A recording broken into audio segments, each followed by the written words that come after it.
அதாவது வல் அஸ்ர், காலத்தின் மீது சத்தியமாக, இன்னல் இன்சான லஃபீ ஹுஸ்ர், மனிதர்கள் நஷ்டத்தில் இருக்கிறார்கள் என்று அல்லாஹ் ரப்புல் ஆலமீன் சொல்றான்.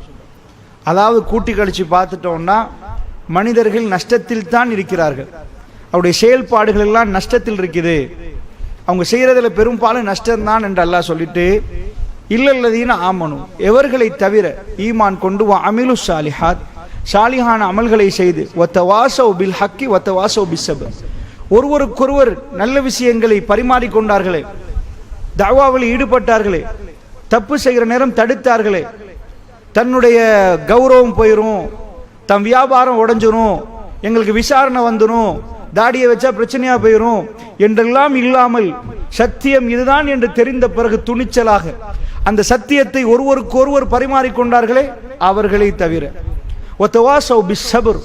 அந்த நேரத்தில் அவர்களுக்கு வருகிற சோதனைகள் எல்லாம் தாங்கி பிடித்து, நாம் அல்லாஹ்வை சந்திக்க போகிறோம், இது குறுகிய கால வாழ்க்கை, இறைவனை சந்திக்கும் வரைக்கும் நாம் இந்த சோதனைகளை தாண்டி போக வேண்டும் என்ற புரிந்துணர்வோடு பொறுமையோடு இருக்கிறார்களே, இவர்களை தவிர என்கிறார் அல்லாஹ் ஜல்ல ஷானுஹு வ தஆலா. ஓ ஈமான் கொண்டீங்களா, இபாதத்து செஞ்சிட்டீங்களா, அப்ப உங்களுக்கு சொர்க்கம் என்று அல்லாஹ் சொல்லல. மனிதர்கள் நஷ்டத்தில் இருக்கிறார்கள், இந்த நஷ்டத்தில் இருந்து மனிதர்கள் தப்பணுமாக இருந்தால் அவர்கள் ஒருவருக்கொருவர் உபதேசித்துக் கொண்டே ஆகணும்.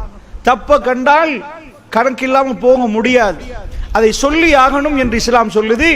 அந்த நேரத்தில் பலத்த சோதனைகள் உங்களுக்கு வரும், அந்த சோதனைகளை தாக்கு பிடிக்கணும் என்று இஸ்லாம் சொல்லுது. அப்ப பொறுமையை இஸ்லாம் கொண்டு வந்து அந்த இடத்துல வைக்குது. இன்னொரு இடத்துல குர்ஆன்ல நீங்க பாத்தீங்கன்னா, அம் ஹஸிபுத்தும் மன் தத்குலுல் ஜன்னah, சொர்க்கத்துக்கு லேசா போலான்னு நினைக்கிறீங்களா, வலம்மா யஅலமில்லாஹு அல்லதீன ஜாஹது மின்கும் வ யஅலமஸ் ஸாபிரீன். இதற்கு அதாவது அல்லாஹ் கேட்கிறான், சொர்க்கம்னா அவ்வளவு சீப்பா, நீங்க வெளிநாட்டு பயணங்கள் மேற்கொள்றீங்க, அதுக்கு இவ்வளவு டிக்கெட்னு கணக்கு பாக்குறீங்க, சொர்க்கத்துக்கு என்ன உடனே திறந்து தந்துரும் நினைக்கிறீங்களா? இல்ல. வலம்மா யஅலமில்லாஹு அல்லதீன ஜாஹது மின்கும், உங்களில் யாரு தியாகிகள் என்று நான் அடையாளம் காணாமல், அல்லாஹ் சொல்றான், யாரு தியாகிகள் என்பதை நான் அறியாமல் உங்களில் யார் பொறுமையாளர்கள். ரெண்டு விஷயம், சொர்க்கத்துக்கு டிக்கெட் எடுக்கிறதுக்கு ரெண்டு குவாலிஃபிகேஷன் வேணுமா, அந்த ரெண்டு குவாலிஃபிகேஷன்ல ஒரு ஆள் தியாகம் பண்ணணுமா, அவர் அர்ப்பணிக்கணும். தனக்கு நேரங்காலத்தை அல்லாஹ் கொடுத்த உடனே இந்த நேரங்காலத்துல தனக்கு தன் குடும்பத்துக்கு வீடு சொத்து வாசல் பங்களா காணி பூமி எல்லாம் சேகரித்து விட்டேன் இறைவா, நான் இப்போ ஓகே தானே? இல்ல. அல்லாஹ் ஜல்ல ஷானுஹு வ தஆலா சொல்றான், தியாகம் பண்ணுங்கள். பணம் தந்தவர் பணத்தை செலவழிக்கணும், இல்ம தந்தவர் இல்மை வந்து ஊர் ஊரா போய் சொல்லணும். உங்களுக்கென்று எது கொடுக்கப்பட்டதோ அந்த கொடுக்கப்பட்டது உங்களுக்கு அல்ல. அல்லாஹ் சூரத்துல் பக்ராவை தொடங்க போக்கிலே சொல்றான், தந்தது நாம் தந்தது கொடுப்பதற்கு. இந்த நேரம் காலங்கள்லாம் நம்ம பிள்ளைகளுக்கு எல்லாம் நம்ம நிறைய கொடுக்கணும், குடும்பத்துக்கு கொடுக்கணும். சஹாபாக்கள் முழுக்க அப்படிதான் கொடுத்தார்களா? அதனால் நான் அவைகள்லாம் விவரமாக பேசவில்லை, இஸ்லாம் சொல்லுகிற கண்ணோட்டத்தை உங்களுக்கு சொல்கிறேன். அதனால் இஸ்லாம் என்ன சொல்லுது, நீங்க தியாகிகளாக மாறாத வரைக்கும் உங்க லைஃப்ல என்ன தியாகம் செய்திருக்கிறீர்கள் என்பதை நீங்க உங்களுக்கு அறிவிங்க. உங்க கல்புக்கு தெரியும் என்ன தியாகம் பண்ணிட்டோம், எவ்வளவு பிரச்சனை வருகிற நேரம் என்ன பொறுமையாக இருந்தோம். பொறுமை என்றா கோபம் வர்ற நேரம் உள்ள பொறுமையை மட்டும் குர்ஆன் சொல்லல. நிறைய பேர் கோபம் வர்ற நேரம் பொறுமைன்றாங்க. அது மட்டும் இல்ல, அதை விட வீட்டுல பெரும் பெரும் பிரச்சனைகள் வரும், ஊர்ல பிரச்சனைகள் வரும். அந்த நேரத்தில் குற்றம் செய்யாத நீங்கள் குற்றவாளியாக காட்டப்படுவீங்க, உங்களை தாறுமாறா திட்டுவார்கள், உங்க கல்வி வேதனைப்படும். அந்த மாதிரியான நேரம் வலக்கது நாளும் அன்னக்கு எதைக்கு சதுருக்கு பிமா யகூலும், நபியே எங்களுக்கு திட்டமாக தெரியும் உங்க கல்வி இருகுது, அவங்க பேசுறதை கேட்டு உங்க கல்வி நோகுது வலிக்குது. ஏண்டா நீங்க செய்யாத ஒன்றுக்கும் சும்மா சும்மா திட்ட ஆரம்பிக்கிறாங்க. உங்களை மஜ்னூன் என்றாங்க, பைத்தியம் என்றாங்க, கத்தாப் என்றாங்க, பொய்யன் என்றாங்க, கவிஞன் என்றாங்க, சூனியக்காரன் என்றாங்க. இப்படி எல்லாம் சொல்ற நேரத்தில் எங்களுக்கு தெரியும் அன்னக்கு எதைக்கு சதுருக்கு பிமா யகூலும், அவர்கள் சொல்லுவதை கொண்டு உங்கள் நெஞ்சி வேதனைப்படுகிறது என்று எங்களுக்கு தெரியும். ஃபஸப்பிஹ் பிஹம்தி ரப்பிக, நபியே நீங்கள் தஸ்பீஹ் பண்ணுங்கள் என்று அல்லாஹ் சொல்றான். இதுதான் தியாகம், இதுதான் பொறுமை. அல்லாஹ்வுடைய நல்லடியார்களே, நான் உங்களுக்கு ஏன் இதை சொல்கிறேன் தெரியுமா? குர்ஆன் நெடிகளும் நீங்கள் பார்த்தீர்கள் என்று சொன்னால் பொறுமையாளர்களை பற்றி அல்லாஹ் சொல்றேன், இன்னல்லாஹ் மஅஸ் ஸாபிரீன், பொறுமையாளர்களோடு அல்லாஹ் இருக்கிறான் என்கிறான் அல்லாஹ். யாரோடு இல்லாவிட்டாலும் பொறுமையாளர் போகிற நேரம் இந்த உலகத்தில் 1000 பொடிகார்டுகள் இருக்கலாம். ஒரு பெரியவருக்கு, ஒரு பெரிய ஆளுக்கு முன்னாடி பின்னாடி 4 இருக்கலாம். ஒரு பொறுமைசாலிக்கு அல்லாஹ் இருக்கிறான். இன்னல்லாஹ லா யுக்லிஃபுல் மிஆத். அல்லாஹ் வாக்குறுதி மீறவே மாட்டான். பொறுமைசாலியோடு அல்லாஹ் இருக்கிறான் என்பதை அல்லாஹ் சொல்கிறான். இன்னொரு இடத்துல அல்லாஹ் சொல்றான், வல நபுலுவன்னக்கும் பிஷைஇன் மினல் கௌஃபி வல் ஜூஇ வ நக்ஸி மினல் அம்வாலி வல் அன்ஃபுஸ் வஸ்ஸமராத் வபஷிரிஸ் சாபிரீன். இது என்னப்பா, நிறைய பேர் இதை ஜன்னான்னு நினைக்கிறார்கள். துபாய்க்கு போனா ஜன்னாவோட ஒரு துண்டு தான் என்று பார்க்கிறார்கள். அல்லாஹ்வுடைய நல்லடியார்கள் அல்லாஹ் சொல்றான், வல நபுலுவன்னக்கும் பிஷைஇன் மினல் கௌஃப் வல் ஜூஇ வ நக்ஸி மினல் அம்வாலி வல் அன்ஃபுஸ் வஸ்ஸமராத். அல்லாஹ் சொல்றான், நாங்க உங்களை கொஞ்சமா என்ன செய்வோம், ஒரு அளவு பயத்தால் உங்களை சோதிப்போம், பட்டினியை தந்து உங்களை சோதிப்போம். அதாவது சொத்துக்களை குறைத்து சோதிப்போம், வீட்டில் உள்ளவர்களை எடுத்து சோதிப்போம், மௌத்தாக்கி சோதிப்போம். பிசினஸ்கள் வைங்களேன், தோட்டம் துறவுகள் கனிவர்க்கங்கள் உங்களுக்கு தந்ததை குறைத்து அல்லாஹ் சோதிப்பான், எடுத்து சோதிப்பான். பிசினஸ்ல லொஸ்டாக்கி சோதிப்பான். எல்லாம் சொல்லி போட்டு அல்லாஹ் சொல்றான், நபியை போய் சொல்லுங்கள், பொறுமையாளர்களாக இருக்கிறார்களே அவர்களுக்கு என் நற்செய்தி, என் வாழ்த்து செய்தியை சொல்லுங்கன்றான். ஒருத்தர் போய் லொஸ்டா நிக்கிறாரு, உலகத்தில் எல்லாரும் பார்த்து அவரை கவலையா பார்ப்பாங்க. லொஸ்ட் ஆயிட்டீங்களா, இழந்துட்டீங்களா அப்படின்னு கேட்பாங்க. வீட்டுல ஒரு ஜனாசா விழுந்திருக்குது, அல்லாஹ் மாஷா அல்லாஹ் ஹைர் ஹைர் அல்ஹம்துலில்லாஹ், பொறுமையா நில்லுங்க, அல்லாஹ் நாட்டம் ஏதோ நலவு இருக்கும் இப்படின்னு சொல்லுவார்கள், ஆறுதல் சொல்லுவார்கள். அல்லாஹ் சொல்லுகிறான், கன்கிராச்சுலேஷன், என் வாழ்த்தை அவருக்கு அறிவியுங்கள், என் வாழ்த்து செய்தி அறிவியுங்கள். அவர் சபராக நின்றார், பொறுமையாக நின்றார். குர்ஆனை நாம் எடுத்து பார்த்தால் அதை விரிந்த ஒரு பார்வை பேசுது. பொறுமை என்பது எங்க வாழ்க்கையில இல்லாமல் எங்களுக்கு ஜன்னாவுக்கு போக முடியாது என்று குர்ஆன் பேசுது. பொறுமை என்பது எப்படி வரும்? அல்லாஹ்வுடைய நல்லடியார்களே, குர்ஆன் நெடுகிலும் நாம் பார்த்தோம்னா பொறுமை என்பதுக்கு தனியாக அல்லாஹ் ஜல்ல ஷானுஹு வ தஆலா நிறைய இடங்கள்ல பேசுறான். நாம் குர்ஆன் ஆயத்துக்களை எடுத்துக்கொண்டால், ஃபஸ்பிர், நபியே நீங்கள் பொறுமையாக நில்லுங்கள் என்கிறான் அல்லாஹ். ஃபஸ்பிர் மஅல்லதீன யதுஊன ரப்பஹும் பில்கதாத்தி ஃபஸ்பிர் நஃப்ஸக், நபியே உங்களுடைய ஆன்மாவை பொறுத்து நில்லுங்கள். நிறைய क्वेश्चन கேக்குறாங்கள்ட்ட வந்து கிறிஸ்தவர்கள் எல்லாம், அந்த நேரத்தில் பொறுமையாக நில்லுங்க நபியே என்கிறான் அல்லாஹ் ரப்புல் ஆலமீன். குர்ஆன் நெடுகிலும் நம் பொறுமையை பார்க்கலாம்.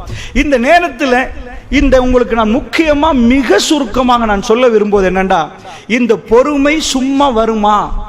இந்த பொறுமை சும்மா வருமா அல்லது இந்த பொறுமை எப்படி வரும்? அல்லாஹ்வுடைய நல்லடியார்கள் அதை புரிய வைப்பதற்கு தான் நான் முற்படுகிறேன். பொறுமை முக்கியமான விஷயம், பொறுக்காமல் சொர்க்கம் போக இயலாது. அப்படி என்றால் என்ன? பொறுமை என்றால் என்ன? பொறுமை எப்படி வரும்? அல்லாஹ்வுடைய நல்லடியார்களே, நான் சுருக்கமாக விளக்கணும் என்றால் பெருமானாருடைய வரலாறு, சீரா, ரசூல் ஸல்லல்லாஹு அலைஹி வஸல்லம் கடந்து வந்த பாதையை நீங்க கொஞ்சம் எட்டி பார்த்தீர்கள் என்றால் பொறுமை என்றால் என்ன என்பதை நீங்க புரிவீங்க.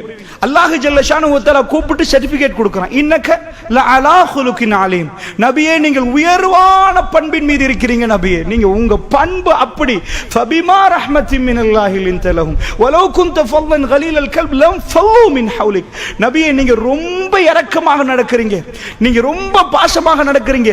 நீங்க கொஞ்சம் கடினமான சித்தமுடையவராக இருந்தா, கல்புடையவராக இருந்தா, லம் ஃபல்லு மின் ஹவ்லிக், அவர்கள் உங்களை விட்டு ஓடி இருப்பார்கள். நபியே படிக்காத மக்கள், ஒன்றும் தெரியாத மக்கள் உங்கள்கிட்ட வர்ற நேரம் நீங்க ரொம்ப மென்மையாக நடக்கிறீங்க. அல்லாஹ் ரசூலுக்கு சர்டிபிகேட் கொடுக்கிறான், அல்லாஹ் ஜல்ல ஷானுஹு வ தஆலா நபிக்கு கொடுக்கிறான்.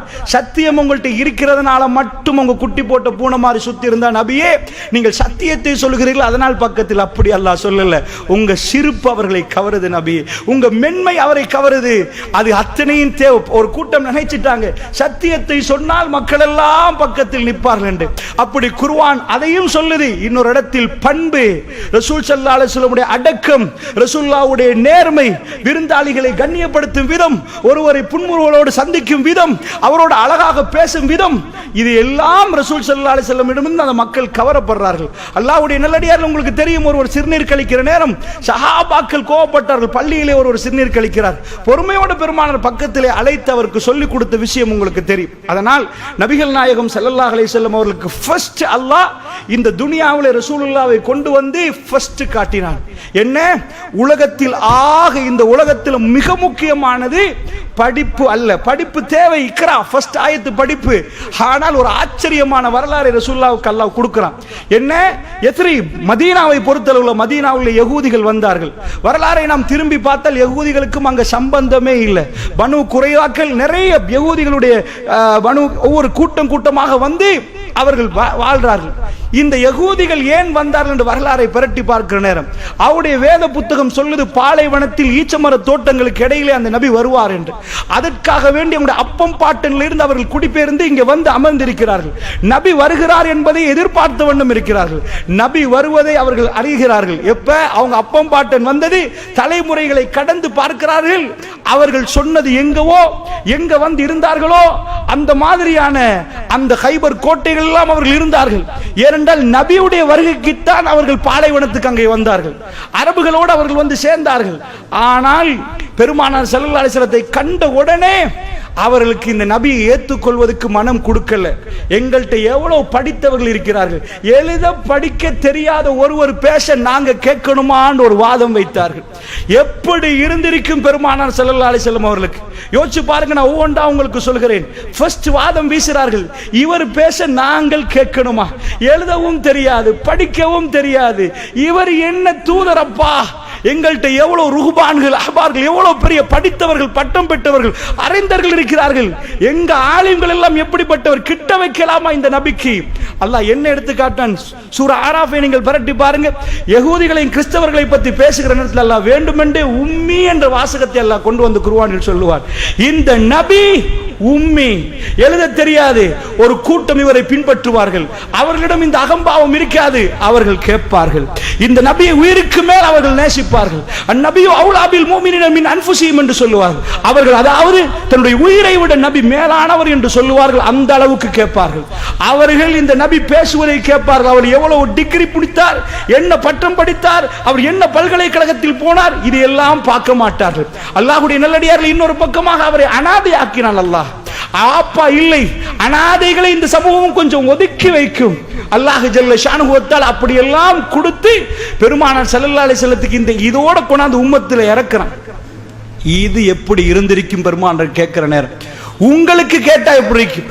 நீங்கள் அந்த மாதிரி மக்கள் மன்றத்திலே போய் சத்தியத்தை சொல்லுகிற நேரம் உங்களை தூக்கி வீசுகிறார்கள் என்றால் எப்படி இருக்கும்? பெருமானார் ஸல்லல்லாஹு அலைஹி வஸல்லத்துக்கு அல்லாஹ் எப்படி பொறுமையை கொடுத்தான் தெரியுமா? அல்லாஹ்வுடைய தூதருக்கு நீங்க கொஞ்சம் வீட்டுக்கு போய் கணக்கு போட்டு பாருங்க. உங்க வீட்டில் அதாவது உங்களுக்கு என்ன வேணும் அப்படின்னு நினைச்சீங்கண்டா, உங்களுக்கு ஒரு நல்ல மனைவி, வீட்டில் பிள்ளைகள், வாகன வசதிகள், அந்த மாதிரி தோட்டம் துறவு, முன்னாடி 4 வாகனம், இப்படி இருந்தா உங்களுக்கு என்ன தேவை? எல்லாத்துக்கு மேல இன்னொன்று தேவை வரும். ரோட்ல போற நேரம் ஹாஜியார் எப்படி கண்ணியமானவர், இவர் தான் ஊர்லயே பெரியவர், கடைசி அதை தேடுவீங்க. பெருமானார் ஸல்லல்லாஹு அலைஹி வஸல்லம் 25 ஆகிற நேரத்தில் அல்லாஹ் எல்லாத்தையும் கொடுத்துட்டான். ஹதீஜா அம்மா அவர்கள் விரும்பி கேட்கிறாங்க ரசூலுல்லாஹ், நான் உங்களை மணமுடிக்க தயார், நீங்க தயாரான்னு கேட்கிறாங்க. ஹதீஜா அம்மா கணவன் இறந்து பலர்கள் போட்டி போட்டிருக்கிற நேரம் பெருமானார் ஸல்லல்லாஹு அலைஹி வஸல்லம் 40 வயசு ஹதீஜா அம்மாவை திருமணம் முடிக்க சம்மதிக்கிற நேரம் நாயகம் ஸல்லல்லாஹு அலைஹி வஸல்லம் அவங்கள்ட்ட ஊழியனாக நிற்கிறாங்க, ஒர்க்கர். ஹதீஜா அம்மா பொஸ். அவர்களை மனம் முடித்த உடனே ஓவர் நைட் ஒரே நாளில் பெரும் செல்வந்தராக ரசூலுல்லாஹ் மாறிட்டாங்க, பெரும் செல்வந்தராக மாறிட்டாங்க. ஹதீஜா ரலியல்லாஹு அன்ஹாவுக்கு 6 பிள்ளைகள், 2 ஆம்பளை புள்ள 4 பொம்பளை புள்ள. ஒரு வாப்பா வீட்டுக்குள்ள நுழைஞ்சி 2 ஆம்பளை புள்ள 4 பொம்பளை புள்ளையோட கொஞ்சம் குழாவற வாழ்க்கையை கொஞ்சம் யோசிச்சு பாருங்க. வீட்டு முன்னாடியே ஒட்டகம் வேணுமா, குதிரை வேணுமா, வாகனம் இருக்குது. ரசூலுல்லாஹ் வெளியில போன அல்லமீன் அஷாதிக், உண்மை பேசக்கூடியவரப்பா, இவர் தான் நம்பிக்கையாளர். என்ன இல்ல சொல்லுங்க பாப்போம் பெருமானாருக்கு, என்ன இல்ல? அவங்க மனைவி பலர்களுக்கு இப்படி கொடுத்தா கூட ஒன்றை கொடுத்துட்டு ஒன்றை சோதிப்பான்ல, பர்ஃபெக்டா கொடுத்தான். ரசூலுல்லாஹ் பிள்ளைகளுக்கு எந்த இதுவும் இல்லை, அவ்வளவு அன்பான பிள்ளைகள், அவ்வளவு பாசமான பிள்ளைகள். வழி தவறி சென்ற ஒரு புள்ள கூட இல்லை. ஒரு ஆளுக்கு பிள்ளைய கொடுத்துட்டாண்டா மனைவி ஒரு மாதிரி இருப்பா, மனைவியை கொடுத்துட்டாண்டா தர்தலையா போயிருவான். இங்க அல்ல சல்லியை கொடுத்தா இப்படி ஆயிரும். என்ன சரி ஒரு முசீபத்து வந்து நிற்கும். பலர்கள் பல கோடி சேர்த்தார்கள் குடும்பம் நல்லா இருக்கணும் என்று.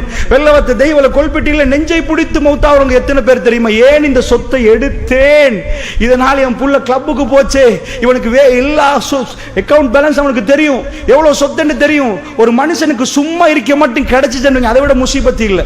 என்ன பிஸி இல்லைன்னு வைங்க, எல்லா தப்பையும் பண்ண ஆரம்பிப்பான். அப்படி பறி கொடுத்த தகப்பன்மார்கள் அழுகிறார்கள், என் பெண்கள் அழுகிறார்கள். அல்லாஹ்வுடைய நல்லடியார்களே, பணம் வந்தால் குடும்பம் செதறும் என்பதை கண்ணால் பார்க்கிறோம். தர்மம் இல்லாத குடும்பத்தில் அது ஒரு பக்கம் வைங்க. பெருமானாருக்கு பணத்தை கொடுத்தான், அந்த மனைவி அற்புதமா கொடுத்தான். பணத்தால் அவங்க மதிமயங்கி வரம்பு மீறி போகவும் இல்லை. பிள்ளைகள் நல்லா வளர்கிறாங்க, நல்ல பிள்ளைகள்.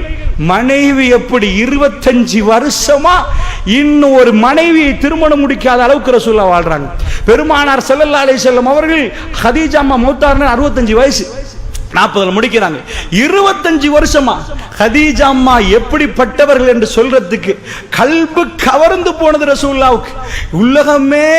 உலகமே அவங்க தான் கூட்டிட்டு போறாங்க. ரசூல் ஸல்லல்லாஹு அலைஹி வஸல்லம் வீட்டுக்கு வந்து ஜம்மீலூனி என்ன போத்துங்க என்று சொல்ற நேரம் பெருமானார் ஸல்லல்லாஹு அலைஹி வஸல்லம் அவர்கள் அப்படி சொல்ற நேரம் ஹதீஜா அம்மா போத்தி விட்டு அபுல் காசிம் காசிமுடைய வாப்பா உங்களுக்கு ஒண்ணும் இல்லை, நீங்க ஒண்ணுமே நடக்கல, உங்களுக்கு நீங்க நல்லவர் என்றாங்க. ஒரு மனைவி சர்டிபிகேட் ஃபர்ஸ்ட்கே கொடுக்கறாங்க கணவருக்கு. வாங்க வரக்கத்து பின் நௌஃபலிடம் போமென்று கூட்டிட்டு போறாங்க. அவருக்கு வேத புத்தகங்கள் தெரியுமே, போய் பாப்போம் சாச்சாட்ட. அவர் சொல்லுகிறார். அவ்வளோத்தையும் கேட்டுட்டு ஹதீஜா ரலியல்லாஹு அன்ஹா அவர்களை பக்கத்தில் நிற்கிறார். ரசூலுல்லாஹ் பார்த்து சொல்லுவாங்க, நீங்க தான் அந்த நபியா? அந்த நபி நீங்களாக இருந்தால் உங்களை விரட்டுவார்கள். ரசூலுல்லாஹ் கேட்பாங்க, அஃப முஹ்ரிஜியும், என்னை இவர்கள் விரட்டுவார்களா? அஷாதிக் என்கிறார்களே, அல் அமீன் என்றார்களே, என்னை தானே வைத்தார்கள், உங்களை விரட்டுவார்கள். ரசூலுல்லாஹ் திரும்ப கேட்டார்கள், என்னை விரட்டுவார்கள் இவர்கள்? ஆச்சரியமான கேள்வி. நபியில் அவருக்கு ஆச்சரியம், இவர்கள் என்னை விரட்டுவார்களா? ஆமா, நபிமார்கள் அப்படித்தான் என்றார்கள். அந்த நேரத்திலே அவர் முன்னாடி வந்து மக்களுக்கு சொல்கிற நேரம் எல்லோரும் எதிர்த்தார்கள், எல்லோரும் எடுத்தார்கள், எல்லாரும் மண்ணை அள்ளி வீசினான் அபூ லஹப். இந்த மாதிரி ரசூல் ஸல்லல்லாஹு அலைஹி வஸல்லத்துக்கு ஏசுற நேரம் பக்கத்தில் ஓடி வந்து ரசூலுல்லாஹ் கையை ஃபர்ஸ்ட் பிடிச்சி நாயகம் ஸல்லல்லாஹு அலைஹி வஸல்லத்துக்கு முதல் உறுதியாக நின்றது ஹதீஜா அம்மா அவர்கள். அஷ்ஹது அன் லா இலாஹ இல்லல்லாஹ் என்று சொல்லி பெருமானார் ஸல்லல்லாஹு அலைஹி வஸல்லத்துக்கு பையத்து பண்ணி பக்கத்தில் நின்று, என் கணவர் போய் சொல்ல மாட்டார், அவரோட வாழ்ந்த வாழ்க்கை எனக்கு தெரியும், அவர் யார் என்று தெரியும் என்று ஜஸீரத்து, அதாவது மக்காவே எதிர்க்கிற நேரம் பக்கத்தில் வந்து நின்றவர்கள் ஹதீஜா அம்மா. ஆயிஷா நாயோடு வாழுகிற நேரம் வீட்டு கதவை தட்டுவார்கள் ஹதீஜா நாயி தங்கச்சி. ரசூலுல்லாஹ் சொல்லுவார்கள், என் ஹதீஜா குரல் என்பார்கள். ரசூலுல்லாஹ்வுக்கு மறக்க முடியாத பதிவுகளை மேற்கொண்டவர். வீட்டில் அன்பான மனைவி இல்லையா, செல்லமான பிள்ளைகள் இல்லையா? என் ஈரக்கொலை ஃபாத்திமா வளர்றார்கள் அங்கே. ரசூலுல்லாஹ்வுடைய பிள்ளைகள் எல்லாம் மிக்க ஒரே ஒரு பிள்ளை தான் மதீனாவுல கிடைக்குது. மற்ற 6 பிள்ளையும் ஹதீஜா அம்மாவுக்கு கிடைச்ச பிள்ளைகள் எல்லாம் இருக்க. அல்லாஹ் ஜல்ல ஷானுஹு வ தஆலா 40 ரசூலுல்லாஹ் அடைகிற நேரம் ரசூல் ஸல்லல்லாஹு அலைஹி வஸல்லத்துக்கு நபித்துவத்தை கொடுக்கிறதுக்கு அல்லாஹ் அத்தனையும் கேட்டாங்க. ஒரு ஒன்றை வாங்கணுமா இருந்தா நீங்க சொத்தை கொடுத்து தான், ஒரு அவங்க சல்லியை கொடுத்தாதான் உங்களுக்கு காணி கிடைக்கும், வீடு கிடைக்கும், அது இயல்பு. இதுதான் துனியா ஆகிரா. எதையும் கொடுக்காம எனக்கு கிடைக்கும் என்ன கிடைக்கும் நினைக்கிறீங்க? என்ன கிடைக்கும்? அல்லாஹ்வுடைய நல்லடியார்கள் கொடுத்தால் தான் கிடைக்கும். பெருமாடம் அல்லாஹ் கேட்டான், பிள்ளைகளை கேட்டான், மனைவியை கேட்டான், வீடு வாசலை கேட்டான், தோட்டம் துறவை கேட்டான், எல்லாம் கொடுத்த ஒத்த உடுப்போட ரசூலுல்லாஹ் காபத்துல்லாஹ் புடவையை பிடித்து சொன்னார், உன்னை விட முடியாது என்றாங்க பெருமானார். திரும்ப பார்த்து போனார்கள். எல்லாத்தையும் கொடுத்த ரசூலுல்லாஹ் ஊரையே கொடுத்து விட்டார்கள். இவர்கள் தானே புகழ்ந்து அசாதிக் என்றார்கள், அல் அமீன் என்றார்கள். இப்ப ரசூலுல்லாஹ் பார்த்து கذاب என்றார்கள். கذاب பேச்சை கேட்டுட்டு எல்லாரும் அவரோட பேச்சை கேட்டுட்டு மஜ்னூன் மென்டல் ஆயிட்டாரு போல, உரத்துறாரு. 7 வானத்திலிருந்து இறைவன் அவரோட பேசுறானா, வேற ஒருவர் கிடைக்கவில்லையா என்றார். இதையெல்லாம் தாக்கு பிடிக்கிறதுக்கு என்ன வேணும்? நான் கேட்கிறேன், இவ்வளவு கொடுத்து எல்லாம் ஓகே லைஃப்ல கொடுத்துட்டு அல்லாஹ் எல்லாத்தையும் கேட்டுட்டு பெருமானார் முதல்ல இந்த ஆரம்பிக்கிற ரசூலுல்லாஹ்வுக்கு அற்புதமான வாழ்க்கை. பெருமானாரிடம் கேட்டா, முதல் வாழ்க்கை முக்கியமா இந்த வாழ்க்கையாண்டா? ரசூலுல்லாஹ் பிந்திய வாழ்க்கையை தேர்ந்தெடுத்தார்கள். அவர்கள் இறைவனோட பேச ஆரம்பித்தார்கள். அவர்கள் பொறுமையோடு நின்றார்கள். இன்னல்லாஹ மஅஸ் ஸாபிரீன், பொறுமையாளரோடு அல்லாஹ் இருக்கிறான். அல்லாஹ்வை அவர்கள் பார்க்காமல் பார்த்தார்கள், நேரடியாக பார்க்காமல் அல்லாஹ்வுடைய உதவியை நேரடியாக பார்த்தார்கள். தன்னோட இறைவன் இருப்பதை உணர்ந்தார்கள். அல்லாஹ்வுடைய நல்லடியார்களே, அதனால் நான் உங்களுக்கு என்ன புரிய வைக்கிறேன் என்று சொன்னால், இந்த துனியாவுடைய வாழ்க்கையை பொறுத்தளவிலே பொறுமை என்பதுதான் அடிப்படை. அந்த பொறுமை என்ற பாடத்தை படித்து தருவதற்கு தான் பெருமானாரிடம் அல்லாஹ் எல்லாத்தையும் எடுத்து, இவருக்கு ஏன் ஜன்னாவுல உயர்வான அந்தஸ்து தெரியுமா, இவர் கிரேடிங் ஏன் மேல தெரியுமா, இவர் அத்தனையும் இழந்தார். அந்த நேரத்தில் நாம் அவருக்கு படித்து கொடுத்தோம், ஃபஸப்பிஹ் பிஹம்தி ரப்பிக வஸ்தக்ஃபிர், அதாவது உன் ரப்பை துதி என்று நாங்கள் படித்து கொடுத்தோம்.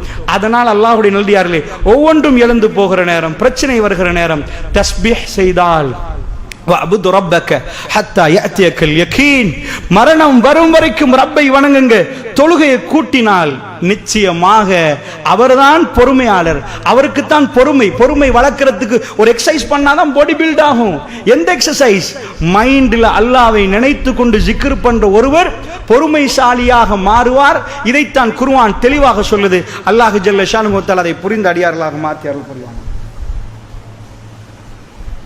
அல்ஹம்துலில்லாஹ்.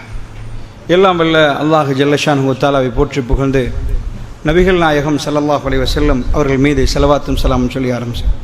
அல்லாஹ்வுடைய நல்லடியார்களே, திருக்குர்ஆனை பொறுத்தளவில் பொறுமையை படிக்க வேண்டும் என்றால் சூரா யூசுஃபை நீங்கள் தெளிவாக படிக்கணும். சூரா யூசுஃபை பொறுத்தளவில் நீங்கள் யூசுப் அலைஹிஸ்ஸலாமுடைய உம்மா பேர் என்ன என்பதை அதில் பார்க்க மாட்டீங்க. யூசுப் அலைஹிஸ்ஸலாமுடைய தம்பி பேர் என்னன்னு பார்க்க மாட்டீங்க. அவங்க சகோதரர்கள் யார், மூத்தவர் பேர் என்ன, இளையவர் பேர் என்ன, நடுவில் உள்ளவர் பேர் என்னன்னு பார்க்க மாட்டீங்க. சூரா யூசுப் துவங்கதே மிக அழகாக. சூரா யூசுஃபுடைய முடிவும் ஒரே ஒரு விஷயத்தை மட்டுமே அல்லாஹ் பேசுறான். குடும்ப விலாவரியாக மகன் வருகிறார் வாப்பாவிடம். வாப்பாட்ட வந்து சொல்றார், வாப்பா இன்னி ரஅய்து அஹத அஷர கௌகபன். வாப்பா நான் 11 கோள்களை 11 நட்சத்திரங்களையும் ஒரு சந்திரனையும் சூரியனையும் கண்டேன். ரஅய்துஹும் லீ சாஜிதீன். எனக்கு சுஜூது செய்யறதாக கண்டேன். அல்லாஹ் என்ன சொல்ல வர்றான் தெரியுமா? ஒரு புள்ள ஓடி போய் உம்மாட்ட சொல்லும், உம்மா நான் கனவு கண்டம்மா, ஏன்னா இப்படி ஒன்று கண்டம்மா. சூரா யூசுப்ல அல்லாஹ் எடுத்து காட்டுறான். தாயை பத்தி அங்க இல்லவே இல்லை. அதற்காக யூசுப் அலைஹிஸ்ஸலாமுடைய உம்மா மௌத்த நினைக்காதீங்க, பின்னாடி அல்லாஹ் சொல்லுவான், அவரு சிம்மாசனத்தில் உட்கார வைத்தது வாப்பாவையும் உம்மாவையும் என்று. அல்லாஹ்க்கு என்ன வேணும் தெரியுமா? ஒரு வாப்பா தன்னுடைய பிள்ளை விஷயத்தில் பொறுமை என்றால் என்ன, உம்மா பிள்ளை விஷயத்தில் பொறுமை என்பது சூரா கசஸ். அதுக்கு அடுத்த பக்கம் அங்க வாப்பா வரமாட்டார். மூசா அலைஹிஸ்ஸலாமுடைய உம்மா குழந்தையை பெற்று எடுத்த உடனே பதறி கொண்டிருக்கிற நேரத்தில் ஒரு பெட்டியில போட்டு ஆத்துல வீசினா எந்த பெண்ணும் வீச மாட்டார். வீசின பெண் நடுக்கம், கை நடுங்கும். 10 மாசமா சுமந்த குழந்தைய வீசிட்டு அவ எடுத்த பொறுமை அல்லாஹ் காட்டுறான். மூசா அலைஹிஸ்ஸலாமுடைய வாப்பாவை பத்தி அல்லாஹ் பேசவே இல்லை சூரா கசஸ்ல. சோ சூரா யூசுஃபை நாங்க எடுத்துக்கொண்டா, யூசுப் அலைஹிஸ்ஸலாத்துடைய அந்த அத்தியாயத்தை பிரட்டி பார்க்கிற நேரம் ஒரு வாப்பாட்ட வந்து மகன் சொல்கிறார், வாப்பா நான் அப்படி ஒரு கனவு கண்டிருக்கிறேன். உலகத்திலே அழகானவர், அற்புதமான சின்னவர், நல்ல கல்புடையவர், ரொம்ப இரக்க சுபாவம் உள்ளவர். வாப்பாவுடைய கல்பு பறிபோகுது யூசுப் அலைஹிஸ்ஸலாம் விஷயத்தில். அவர் சின்னவராக இருக்கிற நேரம் வாப்பா நான் கனவு கண்டேன்னு சொல்ற நேரம் யூசுப் அலைஹிஸ்ஸலாத்து வஸ்ஸலாமுடைய வாப்பா என்ன சொல்ல, தக்ஸுசு ருயாக அலா இஹ்வதிக். வேண்டாம் வாப்பா, இந்த கனவு உங்க நானாமார்களுக்கு சொல்லாதீங்க. ஏன்னா அவருக்கு தெரியும் நானாமார்கள் யாரு. ஏனென்றா யூசுப் பக்கத்திலே வந்து அவ்வளவு உங்களுக்கு எல்லா புள்ளையோடையும் வாப்பா ஈக்குவலா நடக்க பார்ப்பார். ஆனா சில நேரம் கல்பு முந்தி விடும். ரசூலுல்லாஹ் எல்லா மனைவர்களோடும் சரியாக கொடுத்தார்கள். ஆனால் என் கல்பு ஆயிஷாவை நாடுதென்றாங்க அல்லாஹ்விடம். அல்லாஹ்வுடைய நல்லடியார்களே, அல்லாஹ் ஜல்ல ஷானுஹு வ தஆலா அப்படித்தான் மனிதர்களை வைத்திருக்கிறார். யூசுப் அலைஹிஸ்ஸலாத்து வஸ்ஸலாம் அவர்கள் இந்த விஷயத்தை சொன்ன உடனே சரி, அதற்கு பிறகு ஜும்மா இடம் தராது, 2-3 வார்த்தைகளோடு நான் முடிக்கிறேன், கவனமாக புரிந்து கொள்ளுங்கள். யூசுப் அலைஹிஸ்ஸலாம் காணாமல் போகிறார். நானாமார்கள் கூட்டி போறாங்க. உங்களுக்கு தெரியும், கிணத்துல போடுறாங்க. கிணத்துல போடுற நேரம் அங்க வார பிரயாண கூட்டம் அவரை எடுக்கிறார். எடுத்தவர்கள் கூட ஒரு புள்ளையப்பா, இந்த பாருங்கப்பா ஒரு புள்ளப்பா, யார் புள்ளையோ தெரியாது என்று சொல்லல, அவங்க எடுத்து மறைச்சு வச்சாங்க. இவரை வித்துருவோம் என்றாங்க. மிஸ்ர் வரைக்கும் அல்லாஹ் அனுப்புறான். யாரு எவரு எதுவுமே தெரியாத ஒரு வீட்டில் வாழ ஆரம்பிக்கிறார். நான் என்ன உங்களுக்கு சொல்ல வருகிறேன் தெரியுமா? யாக்கூப் அலைஹிஸ்ஸலாத்து வஸ்ஸலாமுக்கு இந்த மெசேஜ் கிடைக்குது. யூசுப் அலைஹிஸ்ஸலாம் வந்து அவர் ஓனாய் சாப்பிட்டுட்டேன்னு சொன்ன உடனே அவருக்கு தெரியும் இது பொய் என்று. எப்படி தெரியும் என்றால் அல்லாஹ் வஹி அறிவித்தான் நினைக்காதீங்க. யூசுப் அலைஹிஸ்ஸலாம் சொன்ன கனவு அவருக்கு தெரியும் இது வஹி என்று. எப்படி இறைவன் என்னை தேர்ந்தெடுத்தானோ என் மகனை தேர்ந்தெடுத்தான் அவர் புரிந்து கொள்கிறார். இது அல்லாஹ் கொடுத்தது. அதனால் நிச்சயமா ஒரு நாள் யூசுப் அலைஹிஸ்ஸலாத்து வஸ்ஸலாம் மன்னர் ஆகுவார் என்று தெரியும்.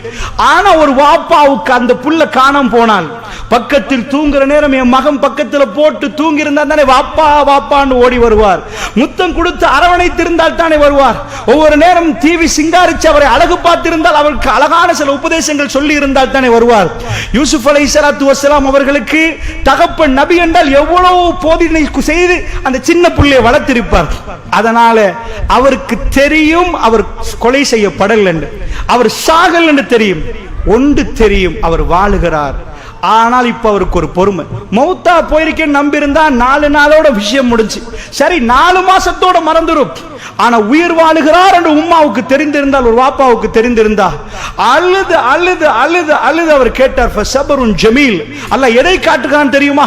யாக்கூப் நபிக்கு தெரியும், ஆனா என் மகன் இப்ப சாப்பிட்டாரா, என் மகன் எந்த வீட்டுல கஷ்டப்படுகிறார், வேலை செய்கிறாரா, சந்தையில வித்தாங்களா, எங்கேயாவது அடிமையா நிற்கிறாரா, ஃபஸபருன் ஜமீல். அழகான ஒரு பொறுமையை கடைபிடிப்பதற்கு இஸ்லாம் நமக்கு சொல்லி தருகிறது. வாப்பாவுக்கு உங்க புள்ளை, இதெல்லாம் வரலாறாக கேட்காதீர்கள், கதையாக கேட்காதீர்கள். கதையாக கேட்டதனால் தான் எங்களுடைய உண்மையான ஈமான் வரவில்லை. அல்லாஹ்வுடைய நல்லடியார்களே, மார்க்கத்தை என்றைக்காவது அரசியல்வாதிகள் மாதிரி மார்க்கத்தை விற்க பார்க்கிறோம், அரசியலாக்கி வைத்திருக்கிறோம். ஒரு சின்ன ஈஸ்டர் அட்டாக் வந்தது போதும் பலர்கள் தாடி எடுத்து விட்டார்கள். ஏன்? நாங்கள் முஸ்லிம் என்றே வரக்கூடாது, எங்களுடைய வியாபாரங்கள் பாதிக்கப்படக்கூடாது. வெட்கமா இல்லை? அல்லாஹ்வுடைய மார்க்கத்திலே நமக்கு தியாகம் பண்ண முடியவில்லை என்றால், நாம் சொல்லுகிற கொள்கையில் நமக்கு உறுதியாக நிற்க முடியவில்லை என்றால், அல்லாஹ்வுடைய மார்க்கத்தை வளர்ப்பதற்கு அல்லாஹ் எங்களுக்கு தந்த இந்த உயிரை, இந்த ரூஹை எங்களுக்கு அல்லாஹ்வுக்காக வேண்டி செலவழிக்க முடியவில்லை என்றால், நான் என்ன சொல்ல வருகிறேன் தெரியுமா? அல்லாஹ்வுடைய நல்லடியார்களே, இந்த நாட்டிலே எங்களுக்கு ஜிஹாது செய்வதற்கு கடமை இல்லை. அந்த கூட்டம் செய்தது சரி என்று நான் சொல்லவில்லை, அது மிக மோசமான செயற்பாடு. ஆனால் எங்களுடைய வாழ்க்கையிலே மக்களுக்கு தஅவா பண்ணலாம், வீடு வீடாக அழைத்து சொல்லலாம், நீங்கள் பிழை என்பதை சொல்லலாம். அல்லாஹ்வுடைய நல்லடியார்களே, என்ன நடக்கிறது? அல்லாஹ்வுடைய நல்லடியார்களே, நாம் நன்றி செலுத்தக்கூடிய விதம், பொறுமையாக நிற்கணும். பிரச்சனைகள் வரும் என்பது எங்களுக்கு உத்தரவாதம் அளிக்கப்பட்ட விஷயம், உத்தரவாதம் அளிக்கப்பட்ட விஷயம். இது ஜன்னா இல்ல, பிரச்சனைகள் வரும் என்கிறான் அல்லாஹ் ரப்பல் ஆலமீன். தெரிந்தால் எப்படியோ பிரச்சனைகள் வந்து தான் ஆகும் என்றால், அந்த பிரச்சனை கடந்து செல்லும் பாதையை திருக்குர்ஆன் பேசுது. பிரச்சனை வருகிற நேரம் நாம் திருக்குர்ஆனுக்குள் போகிற நேரம் நமக்கு அமைதியாக குர்ஆன் போதிக்கும்.